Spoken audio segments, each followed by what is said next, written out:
अस्सलाम वालेकुम आंटी जी। वालेकुम अस्सलाम। जल्दी से जुनैर को बुला दे, हमें एक जरूरी काम जाना है। अच्छा आओ 2 मिनट बैठो तो सही, पानी शानी पियो, चाय पी लो, फिर चले जाना तुम। अच्छा थैंक यू। और आंटी आपका क्या हाल है, सब ठीक है ना? मैं ठीक हूँ, बिल्कुल सही हूँ। तुम्हारे लिए ना मैं चाय लेके आती हूँ, 1 मिनट रुको जरा। अली, ये मैंने अपने हाथों से स्टेक बनाई है, जरा चख के बता। ये जरा टेबल आगे कर।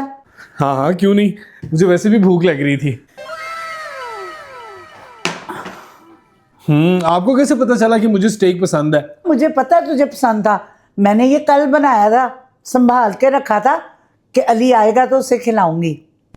अच्छा मुझे याद आया, एक बात तो बता, जी जी आंटी पूछिए, क्या बात है? ये जुनैर किधर है? उसको तो मैं लेने आया हूँ आंटी जी। वो तो सुबह से तुम्हारे घर का कह के निकला हुआ है।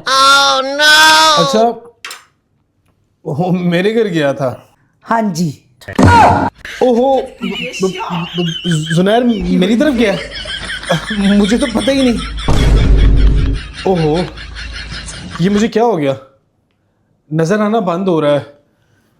एक तो ये मेरी नींद में चलने वाली आदत पता नहीं कब जाएगी। खलो, मैं तेरी अखा खोलनी पुत्र, तेन नींदरों मैं जगानी तेरी